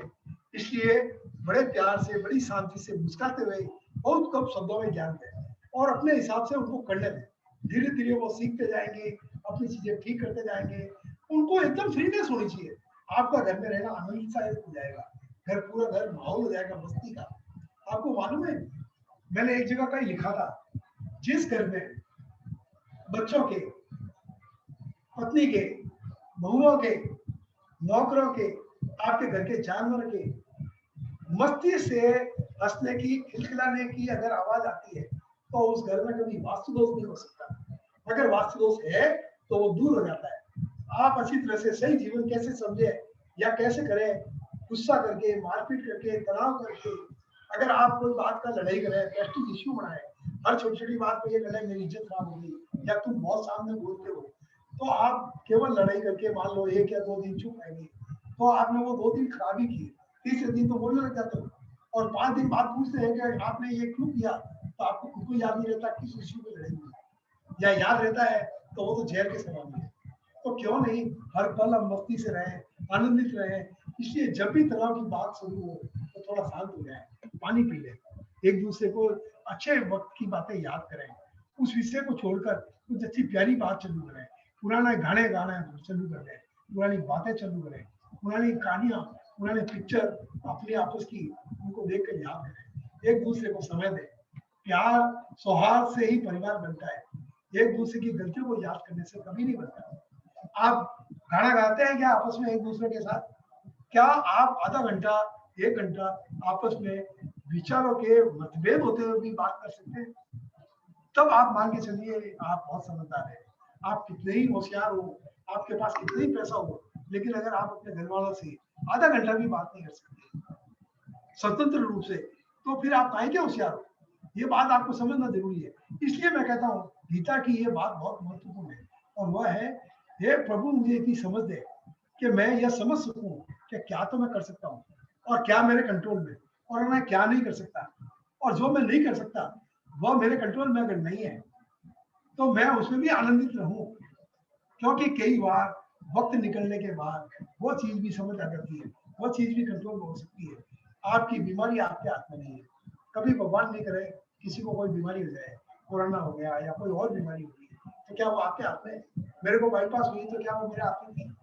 लेकिन उस पीरियड में भी मैं मस्त रहा, आनंदित रहा। क्या अपन बीमारी को यह समझ ले कि हाँ भाई ये लिमिटेशन है, उसके बाद भी अपन क्या काम कर सकते हैं? आप मान के चलिए आप महान कार्य कर सकते हैं, क्योंकि अगर रावण सीता माता को हर के ले गया तो उसका परिणाम क्या? दुर्योधन, शकुनी और कौरव पांडवों ने जुआ में जीतकर सारा राज्य जीत लिया, 6 जमीन देने को तैयार नहीं, तो परिणाम क्या? इसलिए इतिहास गवाह है, जो होता है वो सही होता है। अगर जिसको दबाव से अगर हम कोई काम करेंगे तो उसका एंड अच्छा नहीं होता कभी भी। हाँ, अपनी तरफ से उत्कृष्टता से काम कीजिए, उत्कृष्टता से काम करेंगे तो जैसे राम और लक्ष्मण के पास कोई सेना नहीं थी, उनके पास बानर भी जुड़ गए, उनके पास पूरी सेना तैयार है। श्री कृष्ण 5 पांडवों के पास कोई नहीं था, उनके साथ कृष्ण आए और देखते देखते पूरी सेना इतिहास तैयार हो गई। आज के इतिहास में ले तो इवन हर जगह देखे कि आज अडवाणी जी सीएम बनना चाहते थे, पीएम बनना चाहते थे, लेकिन मोदी जी अपनी कार्यकुशलता, अपनी वक्तव्य शैली और अपनी मेहनत, रिकॉर्ड से पीएम बन गए। आपका किसी से टकराव नहीं है। आपको किसी के बारे में ये नहीं सोचना चाहिए कि यह आदमी मेरी बोतल लेके है, इस आदमी के होने के कारण मेरी प्रोग्रेस नहीं हो रही है।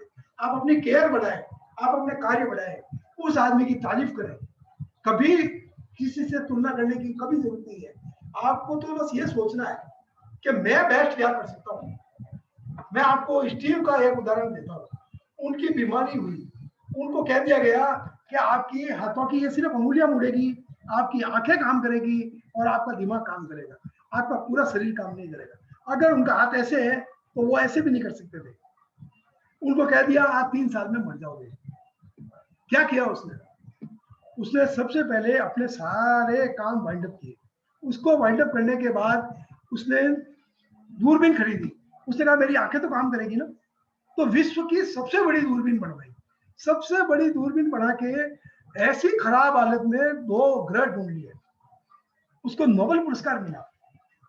आज अपन मोबाइल पे बोलते ही टाइप हो जाता है, यह उसका आविष्कार है। उसने कम से कम 70 आविष्कार किए, कई पेटेंट उसके हुए। जब वो 3 साल में मरने वाला आदमी 50 साल जिया। शारीरिक तकलीफ, आर्थिक तकलीफ या कोई तरह की बड़ी तकलीफ आपकी बोटलनेक नहीं है। आपकी मस्ती नहीं होना, आपका समझदारी से काम नहीं लेना, आपका शांति से नहीं सोच पाना, आपके मन में यह सब्र नहीं होना कि मेरे को मैं आज समझ नहीं आ रहा है, मैं अपने आत्मविश्वास में हूँ, भगवान मेरे साथ है, मेरे दोस्त, मेरे साथी, मेरे गुरु से मैं राय लूंगा, मैं उसके हिसाब से बढ़िया काम कर लूंगा। तो ये होता है। अगर आप दुखी हो जाए, क्या स्टीव जैसा काम हो सकता है? मैं आपको बता दूं, इस दुनिया में आप कोई भी लाचार नहीं है, कहीं कोई लाचार नहीं है, कहीं कुछ नहीं।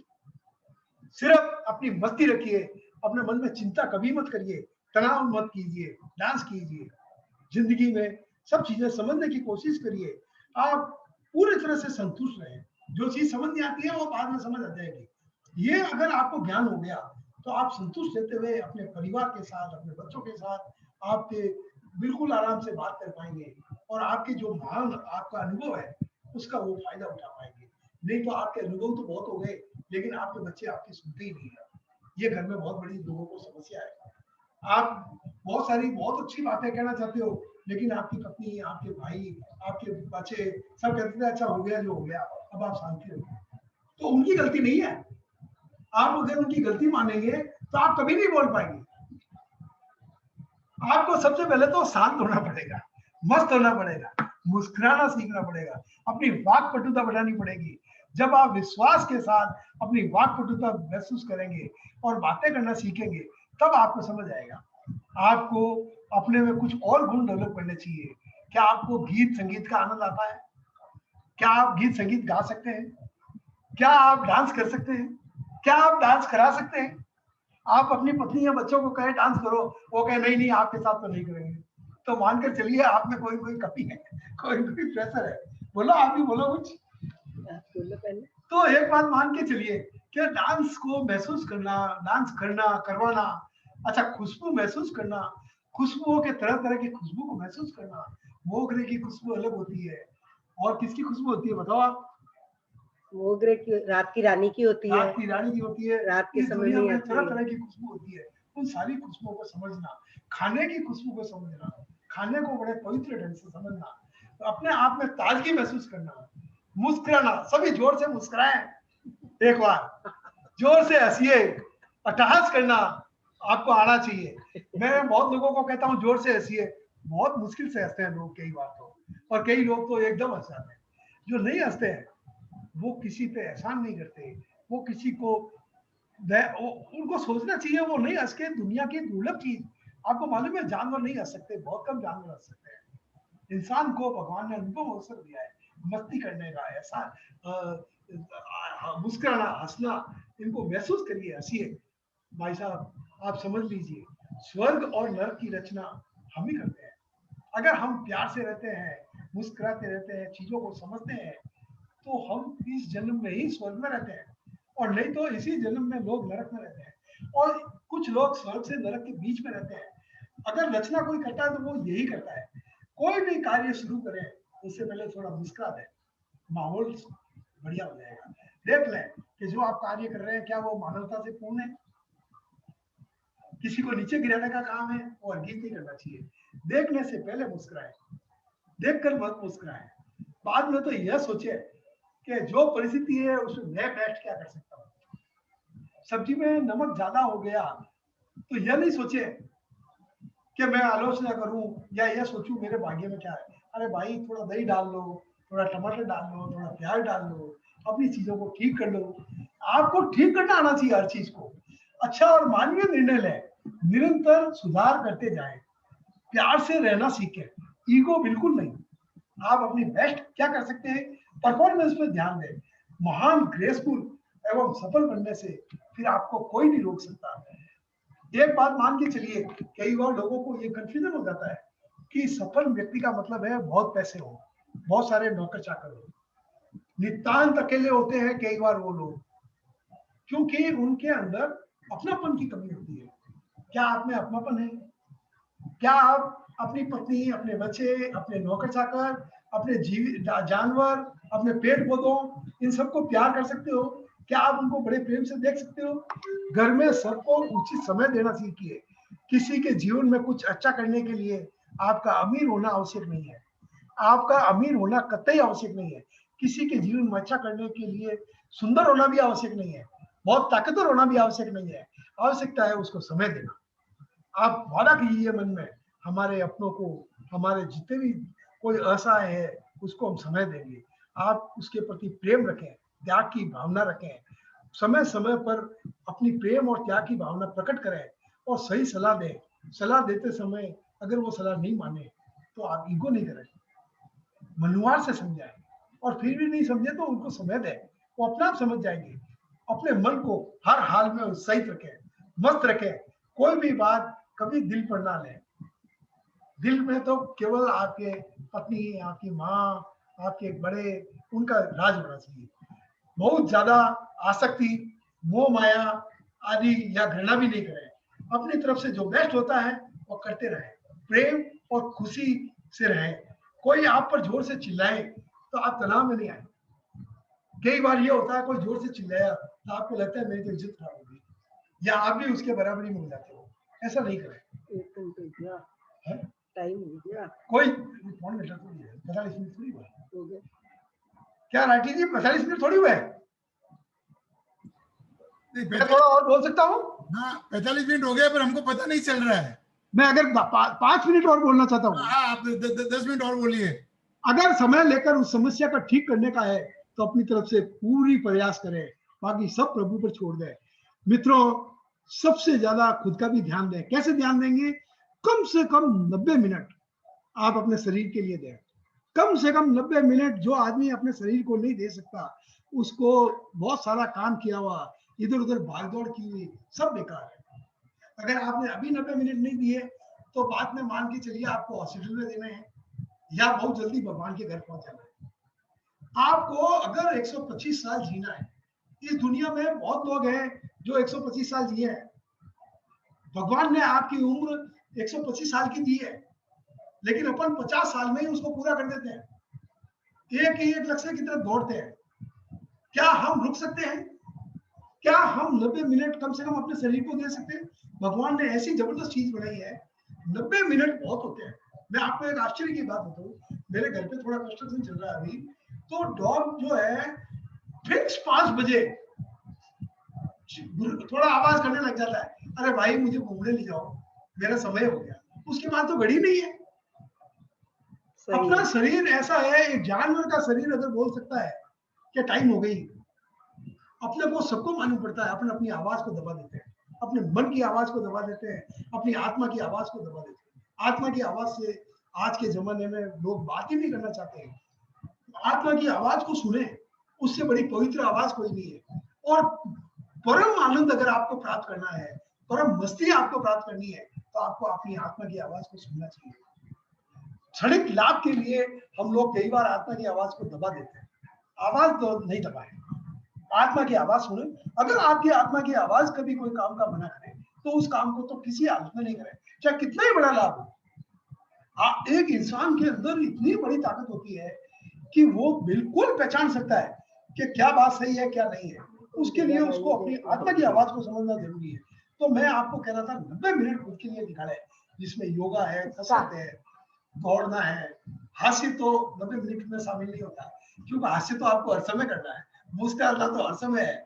यूट्यूब में देख सकते हैं 95 वर्ष के जवान भी दौड़ लगाते हैं। अभी मैं है ना 50 बार रस्सी कूदने की कोशिश कर रहा हूँ। मैं 100 बार वो बाबा रामदेव ने जो एक्सरसाइज बताई है कूदने की, वो मैं करता हूँ ऐसे। लेकिन क्या है कि उसमें रस्सी कूदने में ये नहीं आता है, ये देखिए आप, मैं थोड़ा सा करके बताता हूँ। ये ऐसे अगर आप ये 100 बार करते हैं तो आपके कपालभाति और कई चीजें इससे पूरी हो जाएगी। आपका सांस ऐसा फुल हो जाएगा कि आपको आनंदित हो जाओगे। आप शुरुआत में इतने नहीं कर सकते, धीरे करें। एक दंड बैठक निकाल सकते हैं, एक निकालें। एक ऊट बैठ निकाल सकते हैं, एक ऊट बैठ निकालें। आप पैर पकड़ के कोई हैंडल पकड़ के करें। अच्छा, परिवार में फिर आपकी 90 मिनट के अलावा दूसरी बात है, परिवार में टोका टोकी तो बिल्कुल ही बंद कर दें। जो कहना है प्यार से कहें, अपनी बात पर तो बढ़ाया, इसके बारे में तो बोल ही चुका। आप एक बात और घर में बहुत जरूरी है अभी इन दिनों में, अगर आप कोई बात घर में कहते हो तो एक बार कहें और वो बड़ी स्पष्टता से कहें, उसके बाद में नहीं कहें। उसके बाद में कहने के लिए कम से कम 7 दिन का समय लें और मन में धैर्य रखें कि अगर वो आपकी बात नहीं मान रहे हैं तो आपके घर वाले गलत नहीं करेंगे, उनको समझ नहीं आ रहा है, धीरे धीरे आ जाएगा। इसमें क्या है, आपने एक से दूसरी बार कहने की जरूरत नहीं होनी चाहिए। धीरे धीरे आपकी एक बार कही हुई बात का महत्व बढ़ता जाएगा। जब आप बार बार कहते हो तो सबको हो जाता है ये तो बार बार कह देंगे। आपने एक बार कह के बात खत्म कर दी थी। छोटा मोटा नुकसान हो रहा है तो परवाह नहीं करें उसकी। अपने आप को कभी भी सीरियस नहीं बनाए कि मैंने जो कह दिया वही करना पड़ेगा, ऐसा नहीं है। हाँ, एक काम जरूर करें, अपने आप को 60 वर्ष की अगर आपकी उम्र हो गई है तो कोई न कोई सोशल कमिटमेंट में जरूर लगे। उन लोगों के लिए जो काम करें जो समाज में पिछड़े हैं, या वह बच्चे जिनको मूलभूत सुविधाएं नहीं मिली है, या वह काम करें जो समाज को एक नई अच्छी दिशा दिखाए। ऐसे कॉमन विचार करने वाले लोगों का ग्रुप बनाएं, उस कमिटमेंट को पूरा करने के लिए बहुत अच्छी तरह से लग जाए। हमारे भाई सुरेश राठी जी इतना काम करते हैं समाज के लिए, और उसमें मैंने देखा है कि मैं तो कई बार मैं सोचता हूँ कि इनको देखता हूँ तो मुझे समझ आता है कि जीवन, वास्तविक जीवन किसको कहते हैं। मैं इनको बहुत छोटे से जानता हूँ, 11 से, जब मैं 10वीं या 11वीं या मैं बचपन से ही जानता हूँ इनको। आपके पिताजी के पास तो मैं बहुत बैठता था, लेकिन सुरेश जी आपने अपने जीवन को, मैं जो ये बातें कहता हूँ उसमें से बहुत सारी बातें आप कर रहे हैं। अब मैं एक बात और कहना चाहता हूँ, कई बार लोगों को आर्थिक रूप से कमजोर होते हैं, काम भी करना पड़ता है लेकिन क्या होता है कि उस समय अगर आप आर्थिक रूप से कमजोर भी हैं, लेकिन आप वो काम करें जिसमें सत्यता हो। कभी वो काम नहीं करें झूठ मिलाना या गलत काम करना, क्योंकि कई बार आप सत्यता से काम करेंगे तो सर्वो हो सकता है आपको उस काम का रिजल्ट नहीं आए, फाइनेंशियल लेट आए। कोई बात नहीं, अपन थोड़ी कम रोटी खाएंगे, कम चुपड़ी रोटी खाएंगे, हम गरीबी में रह लेंगे, लेकिन आप सत्यता से रहे और आंखें खुली रखें। धीरे धीरे सही काम करने का तरीका मिल जाएगा। अच्छा, विश्वास पात्र जरूर बने रहे। जब भी आप काम करें लोगों को ये रहना चाहिए कि मैंने इनको काम दिया तो ये काम बहुत सीरियसली करेंगे। मैं ऐसे आदमी को भी जानता हूँ जो मेरे क्लाइंट है, अभी 60 वर्ष की उम्र में रिटायर हुए, उनके पास कुछ नहीं था और उनकी बच्ची की शादी जो हुई वो इसलिए हुई कि वो बहुत सुंदर थी। और जब वो 95 साल के हुए तो उनका जो दामाद था वो मेरा दोस्त है, उसने कहा यार हमारे परिवार में आर्थिक स्थिति खराब हो गई है, मैं अपने ससुर जी से बात करना चाहता हूँ। हमने ससुर जी को एक प्रोग्राम बना के भेजा कि वो ये प्रोजेक्ट लगाए तो मतलब आपका दामाद वापस सही हो जाएगा, आपकी बेटी का काम सही हो जाएगा। उसमें हमारे हिसाब से 5 या 6 करोड़ रुपए लेने थे, लेकिन कैन यू बिलीव उसने 100 करोड़ रुपए भेजे, 100 करोड़। 60 साल की उम्र में जो आदमी रिटायर हुआ 8,000 रुपए महीने का था, जो 95 साल की उम्र में 20,000 करोड़ रुपए का था मालिक। आप किसी के भाग्य को नहीं लिख सकते। अगर आप गरीब हो तो इसका मतलब ये नहीं है कि पूरी जिंदगी गरीब रहोगे। अगर आपकी आंखें खुली है और आप हर समय अपने आप को चेंज करते हैं। आज जोधपुर में भी शानदार स्वीट होम की जो मतलब शानदार स्वीट है, जो मैं उसके पास जाता था तो वो एक ठेले पे ब्रेड और सब्जी बेचता था, और देखते देखते वो कहां से कहां पहुंच गया। मैंने ये देखा पानी पतासी बेचने वाले भी बहुत पैसे वाले हैं। हमारे जयपुर में MI रोड पे लस्सी को सिंपल वे में मथता है और बेच देता है, कुछ नहीं मिलाता, कुछ नहीं करता। वो कम से कम नहीं तो 5-10 करोड़ का आदमी है, ज्यादा ही होगा। मैं एक बात बता दूं, अगर आर्थिक रूप से कमजोर है तो आपकी मस्ती में कोई कमी नहीं है। आप अपनी सत्यता रखें, ईमानदारी रखें और बहुत छोटा काम करना है। बहुत छोटे काम से आप कहीं से कहीं पहुंच जाएंगे, ये बात पक्की है। आंखें खुली रखनी पड़ेगी। सही, अगर आप अच्छे नियमों का पालन करेंगे, जिंदगी को बहुत अच्छी करेंगे, तो आपको कोई नहीं रोक सकता आपकी प्रोग्रेस को। एक बात मैं आपको लास्ट में कहना चाहता हूँ, सुख भी कई प्रकार के होते हैं। इज्जत का सुख, धन का सुख, शारीरिक सुख, स्वास्थ्य का सुख। तो स्वास्थ्य का सुख भी ले, शारीरिक सुख भी ले, अच्छी तरह से चीजें करना सीखे। और मैं लास्ट में एक बात कहना चाहता हूँ, हमें एक प्रार्थना जरूर करनी चाहिए। मैं जब कोई रास्ता नहीं आए, अंधेरों में घिर जाए, कोई साथ न दे तो प्रार्थना करें, अपने मन, वचन एवं कर्म को एक रखें। 3 बातें कह रहा हूं मैं, मन, वचन और कर्म ये एक हो। दिल और आत्मा की आवाज सुने। क्या कह रहे हैं? The host. कुछ चेंज किया गया भाई साहब? बस 1 मिनट का और है, क्या मैं बोल सकता हूं? बिल्कुल हेलो? बिल्कुल सर, बिल्कुल सर। हाँ, कोई साथ ना दे तो प्रार्थना अपने मन में करे कि हम में से सदैव याद रखें, घोर अंधेरी रात के बाद भी सूरज की किरणें जरूर आती है, उत्तम रास्ता निकलता है। बस उत्तम रास्ते के लिए मैंने जो आपको पहले बोला, अपनी सत्यता, अपनी कार्य कुशलता, अपनी दृष्टि कि मैं क्या डेवलपमेंट करूं, क्या चेंज करूं, तो मान के चलिए उत्तम रास्ता निकलेगा। प्रभु आपकी परीक्षा ले रहे हैं। मन में रखें, मैं नंबर 1 काम करूंगा, मैं उच्चतम स्तर का आदर्श स्थापित करूंगा। रोज सुबह उठकर भगवान से प्रार्थना करें, हे भगवान मुझे इतनी समझ दें, मैं सरल रहूं, हर बात प्यार से करूं, मुस्कुराते हुए करूं, आटे में नमक से ज्यादा क्रोध नहीं करूं, आंखें मन का दर्पण होती है, उनको मैं पढ़ना सीखूं। और मैं अब आपको लास्ट में ये एक बात और कहना चाहता हूं, वो है, हे प्रभु मेरे हर घड़ी हर पल के दोस्त, मेरे साथी, जब तू मेरे साथ है तो दुनिया कितनी सुहानी है। तूने मुझे मानव बनाया, ऐसा सुंदर साथ दिया, घर परिवार दोस्त दिया, अब इतनी कृपा करना, ऐसा चक्र भी बना, इतनी कुवत दे दे मुझे, इतनी कुवत दे दे मुझे, मैं मानव बना रह सकूं, मैं मानव बना रह सकूं, पापी के पाप का सहार कर सकूं, सहयोग कर सकूं, सुख हो या दुख, मैं और मेरी आत्मा आनंदित रहे और आनंदित रखे, मस्त रहे मस्त रखे, केवल तेरे से मिलने को आतुर रहूं। हे प्रभु, अंत समय में केवल तेरे से मिलने को आती रहूं, मेरे मन में हर जगह बस तू ही मेरे मन में रहे, मानो तो तेरी मर्जी, ना मानो तो मेरी मर्जी, तेरी मर्जी। यही कह के मैं अपनी बात को खत्म करता हूं। आप लोगों को यही रिक्वेस्ट है। धन्यवाद मुंडा जी। मन तो अभी भरा नहीं है, पर समय की मर्यादा है। हाँ हाँ, और हमको 5 मिनट सुधा जी को भी सुनना है।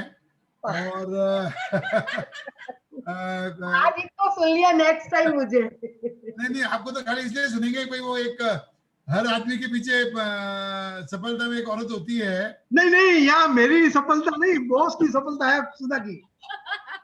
तो चलो कोई बात नहीं। मुंडा जी हमारे साथ में हमारे योगेश जी बिड़ला हैं, जो हमारे वन बंधु के सेक्रेटरी हैं, मेरे दोस्त और हमारे एडवाइजर हैं। तो वो पहले आपको धन्यवाद देंगे, फिर अपने क्वेश्चन आंसर का सेशन रखेंगे।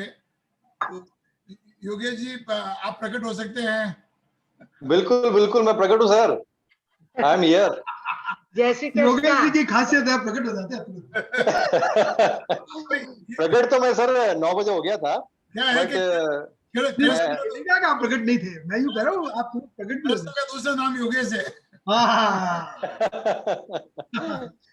सर मैं फॉर्मल धन्यवाद तो सबसे लास्ट वाली लाइन में दूंगा, बट उसके पहले मैं टेक अवेज बता दूं कि आज वाले इस लेक्चर से मैं क्या लेके जा रहा हूँ। तो मेरे हिसाब से इंडिविजुअल धन्यवाद इसी तरह से मिलेंगे आपको, बहुत सैकड़ों लोगों के। 9:07 तक तो लग रहा था कि इस दुनिया में कोरोना है, हम सबके आसपास भी कोरोना है, पर 9:07 से ये 10:01 में इस बीच में कहीं फील नहीं हुआ कि कोरोना नाम की कोई चीज भी है। तो मेरे हिसाब से हमें सेंट्रल गवर्नमेंट और स्टेट गवर्नमेंट को ये आज वाला रिकॉर्डेड 49 मिनट का वीडियो भेजना चाहिए कि why we are fighting for vaccine, और ये सब लगवाने की क्या जरूरत है। ये 49 मिनट का वीडियो अगर हम दिन में 4-5 बार सुन लें तो मेरे हिसाब से वैक्सीन की जरूरत ही नहीं है, कोरोना पास भी नहीं आएगा। लेकिन अपन मजबूत रहेंगे। नहीं, नंबर 1। नंबर 2, क्या हुआ साहब, आपकी ये रिकॉर्डेड वीडियो सुन के मैं मतलब 2-3 महीने बाद की बात बता रहा हूँ, टाइम मशीन में जाके एक बार एक घर के अंदर ये ब्रह्म प्रकाश जी मुंदड़ा का ये वाला वीडियो चल रहा था, तो बार बार उस घर से आवाज आ रही थी, मैं पॉजिटिव हूँ, तू भी पॉजिटिव है, पूरा घर पॉजिटिव है, हम हमेशा पॉजिटिव हैं, हम हमेशा पॉजिटिव रहेंगे। और उसी गली से अचानक बाहर से कोरोना निकला। तो कोरोना अपनी शिकार ढूंढ रहा था, तो कोरोना ने एकदम से कहा इस घर से पॉजिटिव आवाज आ रही है, मतलब मैं भी पॉजिटिव हूँ, तो भी पॉजिटिव है, पूरा घर पॉजिटिव है, हम पूरी जिंदगी से पॉजिटिव है, हम हमेशा पॉजिटिव रहेंगे। तो वो 1 मिनट रुका कि इस घर पे अटैक करना है कोरोना वायरस का, पर फिर सोचा यहाँ तो ऑलरेडी सब पॉजिटिव है, तो उस घर के बाहर से निकल गया।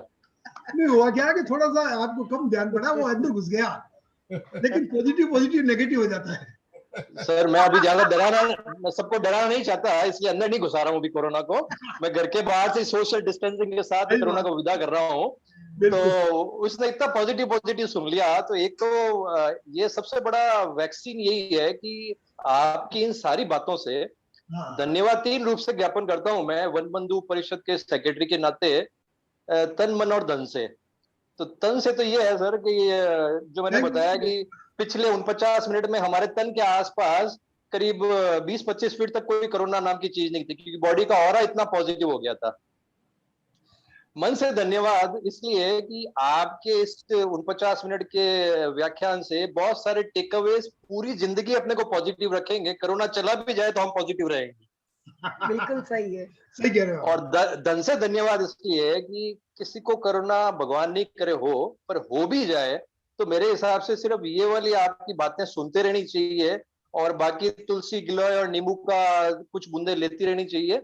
तो कोरोना हो भी गया गलती से तो भी इस वाली दवाई से बिना कोई भी धन के खर्चे के कोरोना फटाफट भाग जाएगा। तो ब्रह्म प्रकाश जी मुद्रा आपको एज ए कपल तन मन और धन तीनों से धन्यवाद। और वन बंधु परिषद बहुत बहुत धन्यवाद ज्ञापित करती है कि आपके इस तरह के प्रोग्राम हम रिपीटेटिव रूप से करते रहें, आपके रिकॉर्डेड प्रोग्राम हम बार बार बजाते रहें और कोरोना को घर के बाहर से ही भगाते रहें कि अंदर से पॉजिटिवनेस की आवाज आ रही है। बहुत बहुत धन्यवाद। Mic over to you Suresh ji sir. हाँ, धन्यवाद योगेश जी। मुंडा जी, एक चीज कहना चाहूंगा, अगर आप चैट बॉक्स पढ़ेंगे तो इतने लोग अप्रिशिएट कर रहे हैं आपको इस चैटिंग से, ताजुब होगा आपको। और बहुत से लोगों ने तो लिखा है भाई कि जैसे आज से टोकना बंद, आपके एडवाइस के कारण जो है चैट में लिखा हुआ है। तो अब सागर लोगों से रिक्वेस्ट करता हूँ भाई, किसी से जो है ये जो पॉजिटिव पर्सन से कुछ सवाल जवाब। सर सुधा जी, मैं चाहूंगा 2 मिनट तो बोलिए आप प्लीज। 2 मिनट।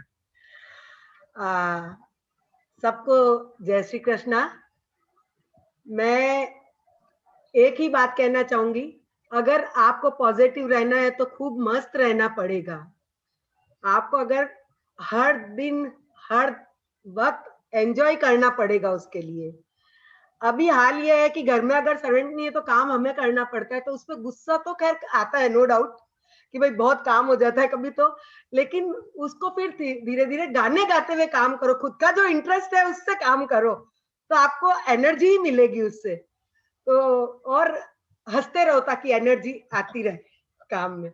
और हस्बैंड को देख के तो बिल्कुल गुस्सा नहीं करना इन दिनों। नमस्कार।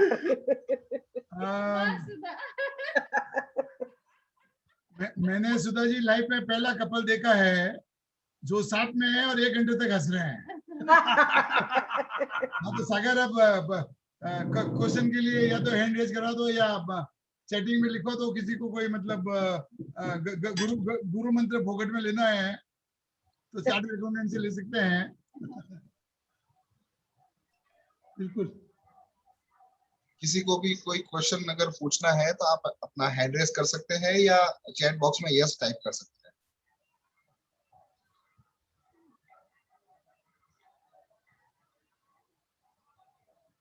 किसी ने सवाल लिखा ना, या aunty uncle I go to know why Priya is so positive. ये सभी अप्रिशिएट कर रहे हैं सर। अच्छा अच्छा, सब ठीक है। ये नीलम भी इन्होंने लिखा, uncle aunty I got to know why Priya is so positive. Ramesh Chand ji, Priya मेरी बेटी है, वो उसके लिए उन्होंने लिखा है कि भाई प्रिया इज सो पॉजिटिव। आज आपको देख के मुझे लगा है। हाँ रमेश चंद जी, महेश्वरी साहब, आपने हैंड रेज किया था।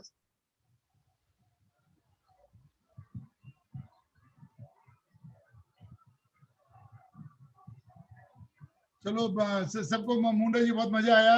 सर अपने कोशिश करेंगे इस प्रोग्राम को, आपने मौका दिया, वापस रिपीट करेंगे इस प्रोग्राम को अपन। और ये जो रिकॉर्डिंग है ये आपको भेज दी जाएगी। Thank you sir. आपके जो फेसबुक में और जो यूट्यूब चैनल है डाल सकते हो आप। और हमारे भी एक जो सुरेश राठी के नाम से यूट्यूब चैनल है, उसमें भी ये रिकॉर्डिंग डाल दी जाएगी। आप उसमें डालिए, मैं उसको शेयर करूंगा। हाँ, एक सवाल तो आगे अभी। काव्या जी नमस्ते अंकल। नमस्ते बेटा। प्रणाम। बहुत बहुत भगवान आपके जीवन में पूरे परिवार सहित खुशियां भरी रखे। वैसे अंकल मैं ममता मनियार हूँ, राजा जी की साली। अच्छा मैं तो आपसे वैसे भी बहुत इंस्पायर हूँ, क्योंकि आप जैसा कपल मैंने कहीं देखा नहीं है। अच्छा, हमको देखा नहीं है कहीं। आप जैसा मस्ती भरा हुआ डांस जो मैंने राघव की शादी में देखा, 2 घंटे नॉन स्टॉप, मतलब वो इतना इंस्पायरिंग था अंकल मेरे लिए कि मैं कोई भी इंसिडेंट आता है, कोई बात भी होती है ना, मैं आपको बहुत याद करती हूँ कि जीना हो तो अंकल से सीखो। वैसे काव्या जी एक चीज बता दो, इन जैसा कपल दुनिया में है ही नहीं कोई। नहीं है, बिल्कुल नहीं है। मैं ममता मनियार हूँ, मेरी बेटी का नाम काव्या है। ओके ममता जी। मैं आपको बता दूं बड़ी इंटरेस्टिंग बात कि जैसे हम डांस की बात कर रहे हैं तो उसी में कह रहा हूँ मैं कि जिस हो क्या उस पल में आनंदित हो। एग्जैक्टली। बस मैं वो सही है अंकल, मैं वो पल बहुत याद करती हूँ। मैंने आपके साथ डांस किया था तो वो पल मेरे लिए ऐसा था, इट वाज लाइक दिस के अब मैं नहीं भी चाहती थी ना तो मुझे इतना अच्छा लगा आपके साथ डांस करके कि जीना हो तो ऐसे सीखो। हमको किसी से कोई मतलब नहीं, अपनी मस्ती में जिएंगे, अपना मन जो चाहे वो आप लोगों से सीखता हूँ, सुरेश जी और भाभी जी को भी देखता हूँ या आप लोगों को भी देखता हूँ, तो मेरे को सबसे सब एक दूसरे से सीखते हैं। और ममता बहुत अच्छा लगा ममता जी कि आप एंजॉय करती हो अपनी लाइफ में। हाँ श्रुतिशील जी। हाँ श्रुतिशील जी प्रणाम। हाँ भगवान खुश रखे साहब। बहुत बहुत आपको मैंने पहली बार सुना आज और सुन के बहुत ही अच्छा लगा और आपका स्पीच काफी इंस्पायरिंग था। मेरा आपसे एक क्वेश्चन रहेगा कि मैंने कंटिन्यू आपको 1 घंटे तक आपके फेस पे दोनों पे काफी अच्छा स्माइल था, तो मैं पहले यही सोचता था कि सुरेश अंकल और शशि आंटी जो है ना ऑलवेज स्माइलिंग रहते हैं, तो आज मैं भी तो इनसे सीखा हूं। उसमें एक कपल और ऐड हो गए। तो हम लोग कॉर्पोरेट में काम करते हैं तो बहुत सी बार काफी टेंशन का माहौल हो जाता है वर्क में, तो उस तरह की सिचुएशन में how we should balance it, we can keep ourselves happy and at the same time where we have to. जी, तो I would like to just seek your comment, क्योंकि आप लोग काफी एक्सपीरियंस है तो हम आपसे सुनना चाहते हैं। मैं खुद भी इसमें बहुत कुछ अच्छा बोलना चाहता हूँ और आपने इतना इम्पोर्टेंट क्वेश्चन पूछा है। ये मैं आपको बताऊं 99% लोग अनजाने भय से ग्रसित रहते हैं, अंदाज से ही कंफ्यूज रहते हैं, छोटी छोटी बातों पे गुस्सा कर जाते हैं। मैं आपको एक छोटी सी बात बताता हूँ। हम जोधपुर थे, हमने जोधपुर में फैक्ट्री भी लगाई थी, फैक्ट्री में मुझे घाटे हो गए। घाटे के बाद में हम यहाँ आ गए, सीधे सीधे सारा मेरा किस्सा मालूम है। हम यहाँ आ गए, सारा काम सही हो गया। उससे मुझे एक बात समझ आई कि चाहे कितना ही बड़ा नुकसान हो जाए, हम दुनिया में सब कुछ हासिल कर सकते हैं वापस। ये बात पक्की है। मेरे बड़े भाई ओम जी ने उस दिन एक दिन मुझे कहा था कि ब्रह्म तेरे जीवन में ये खड्डा हो गया, तेरे घाटा हो गया, लेकिन तू चिंता मत कर, इसमें अच्छी खाद डाल, क्योंकि अब तू सिंपल सी नहीं रहा, अब तू है ना एक वैसा आदमी बन गया है, या तो तू बहुत गलत करेगा काम या तू ऐतिहासिक काम करेगा। ये ओम जी के वर्ड थे उस समय। तो मैं आपको बताऊं कि सबसे पहले ये समझना जरूरी है कि दुनिया में बड़े से बड़ा नुकसान, बड़ी से बड़ी चीज आपको आपके करियर को, आपकी चीजों को खत्म नहीं कर सकती। इस दुनिया में बहुत लोगों ने दिवालिया हुए सब कुछ खत्म कर दिया और बाद में बहुत कुछ बढ़ गया। तो घर में अगर मान लो एक कप फूट गया, किसी के हाथ से गिलास फूट गई, किसी ने कोई छोटा सा नुकसान कर दिया, आपके बच्चे ने कोई नुकसान कर दिया, तो आपका मूड खराब हो गया, आपने क्रोध कर दिया, नौकर ने कुछ और चीज तोड़ दी, कोई सफाई आपके हिसाब से नहीं हुई, मतलब जो काम अपने मन से नहीं हुआ अपन को गुस्सा आ गया, या अपन को खुद को ही अपने हाथों से घाटे कर लिए तो तनाव हो गया। काम कर रहे हैं, बॉस ने डांट दिया तो लगा यार कहीं नौकरी नहीं खा जाए, कोई न कोई एक तनाव मन में घूम रहा कि ये छूट गया तो क्या होगा। अरे कुछ नहीं होगा, छूट जाए तो छूट जाए। सबसे पहले ये समझ ले, मेरी तरफ से मैं जो करूंगा बेस्ट करूंगा, फिर उसके बाद में जो बेस्ट होगा वो ही बेस्ट करूंगा। जब आपका भगवान एक रास्ता बंद करता है तो 100 रास्ते खुलते हैं। इसलिए क्या है कि हर हाल में चाहे कुछ भी हो जाए, अपन को तो इतना ही ध्यान देने की जरूरत है कि मैं जो काम करता हूँ क्या बढ़िया। गीता क्या कहती है? अपनी गीता में एक बहुत बड़ा, भगवत गीता में एक संदेश है कि जो तू करता जा वो प्रभु को अर्पित करता जा। आप मान के चलिए, जब आप कोई काम करेंगे फिर आपको तनाव होगा ही क्यों? जब कुछ भी हो जाए तो भी आप बढ़िया हो जाओगे, तो फिर किस बात का तनाव? एक व्यर्थ घमंड होता है कि यार मैंने जो कहा वो नहीं हुआ, ये मेरी इज्जत का सवाल हो गया। ये सबसे बड़ा दुश्मन है आपका। आप जब मर जाते हो, आपने कोठी बढ़ाई, साथ लेके नहीं जाते हो, कोठी के बाद नाम बदल देते हैं लोग तुरंत। सबसे बड़ी बात समझिए कि आपने कुछ भी किया वो चीज यही रह जानी है। उसके अलावा जो चीज आप उपयोग कर रहे हो वो सब लोग उपयोग कर रहे हैं। आपको ये भ्रम होता है कि मेरी कोठी है, मैं ये हूँ, मैं ये हूँ। एक्चुअली क्या होता है कि न तो किसी चीज का आपको घमंड होना चाहिए, न कोई चीज का आपको ये होना चाहिए कि मेरे पास है तो मैं हूँ कुछ। आपको ये समझना चाहिए भगवान ने मुझे टाइम की मौका दिया है, तो क्या मैं इससे बेस्ट कर सकता हूँ, मैं इसी दुनिया में अच्छा काम क्या कर सकता हूँ। जब आपके मन में ये आएगा, जो करते जाओ वो प्रभु को समर्पित करते जाओ, तो तनाव होना ही नहीं है। हर हाल में तनाव नहीं होना है। आपका बुरा तो कभी हो ही नहीं सकता। आपको बुरे से बुरा क्या हो सकता है? आपका पैसा छूट जाए, आपका शरीर खराब हो जाए, आपकी इज्जत खराब हो जाए, कुछ नहीं होता। डाकू रत्नाकर था, वाल्मीकि बन गया, महर्षि वाल्मीकि बन गया। जिस पल आप सोच देते हो कि मैं तो बेस्ट काम करूंगा, मैं तो बेस्ट रहूंगा, उसी पल से आपको सारी इज्जत मिलने लगती है, सारे काम अपने आप बढ़िया हो जाते हैं। मेरी वाइफ ने, मेरी बहू ने, मेरे बेटे ने मेरा कहना नहीं माना, ये दुख नहीं है, ये आपकी ना समझिए। खंबा अपन ने पकड़ रखा है और कहते हैं खंबा छोड़ता नहीं। जिस दिन आप समझ जाते हो कि मैं ये कीचड़ में कमल की तरह रह रहा हूं, फिर तनाव होगा ही नहीं। किस लिए होगा तनाव? होने का काम ही नहीं। ये मैं कहना चाहता हूँ। रमेश चंद जी। हाँ, पहले तो जय श्री कृष्णा साहब, भाई साहब। जय श्री कृष्णा भाई साहब। रमेश जी, हाँ, हर दिन हर राह आसान कर दी, हर दिन आपने खुशियों से भर दी। ऐसा ही दिन खूबसूरत हो, ऐसा ही पूरा जीवन हो, यही मेरी दुआ है। आप सलामत रहें, भाभी जी समेत सभी लोग सलामत रहें, यही दुआ है मेरी। आज का आपने सेशन बहुत ट्रेमेंडस, बहुत अच्छा सेशन निकाला। मैं चाहूंगा कि इस तरह का सेशन वापस रिपीट हो। Thank you very much. बहुत अच्छा लगा, आपने मेरे को बोला, मेरा मनोबल बढ़ गया।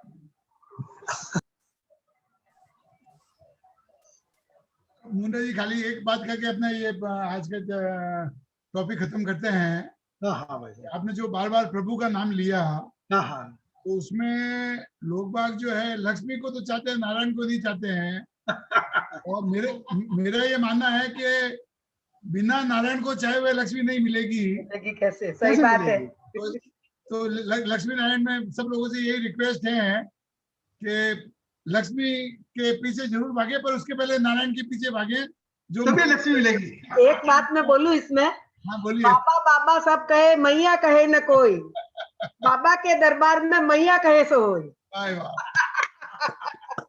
चलो भाई, thank you very much. Good night, शुभ रात्रि। शुभ रात्रि, सभी को प्रणाम। सबको प्रणाम। प्रणाम सर, प्रणाम सर। Sagar thank you.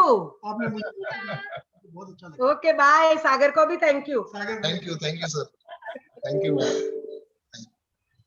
ठीक है भाई साहब, थैंक यू।